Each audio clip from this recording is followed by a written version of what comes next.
Okay, welcome back. This is our MuseScore course where we are taking this piano piece and turning it into a whole orchestration. And so we've installed MuseScore Studio now, and it's time to start our new score. So you might be in, say, Learn. Sometimes it starts up with Learn on the side. We're just going to go to Scores and click on New Score.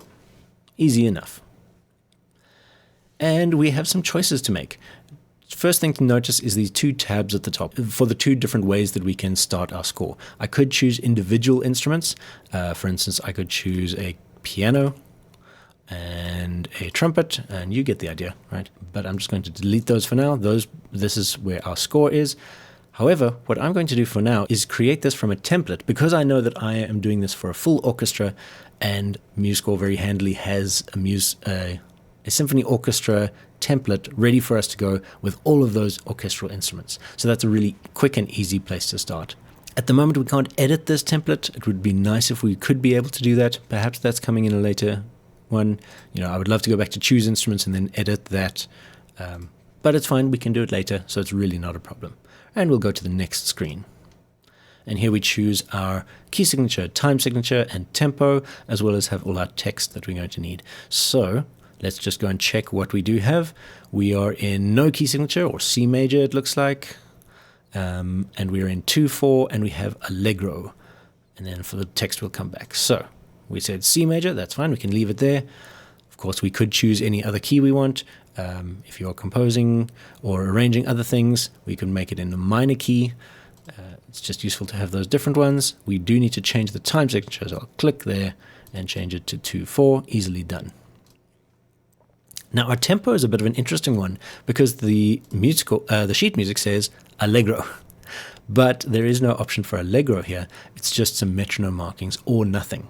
So I'm going to select to have a metronome marking because I find it easier to work with music, and I know that I've got a certain tempo that I'm working in, and I've gone and kind of looked at this and thought, okay, 100 is a nice, decent Allegro. It's not Allegro molto or Allegro vivo, but it's just a good Allegro. And I'm going to make sure that that marking is shown on the score, and I can go and edit it later. I know that there is no upbeat or Anacrusis. That's a pretty important one to get at the beginning. If we did, we could just create the Anacrusis here and choose how long that Anacrusis is. Anacrusis or upbeat bar, upbeat measure. And then we just need the information. So this is pentalon, and the composer is Mrs. H.A. Beach. Right. Although, let's just say this is by Amy Beach, because that feels a bit better. And let's also say that this is orchestrated by me. Or you might put your own name there, of course.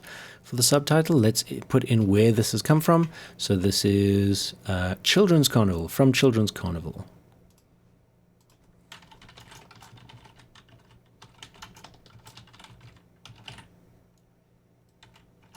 Opus 25, number 3.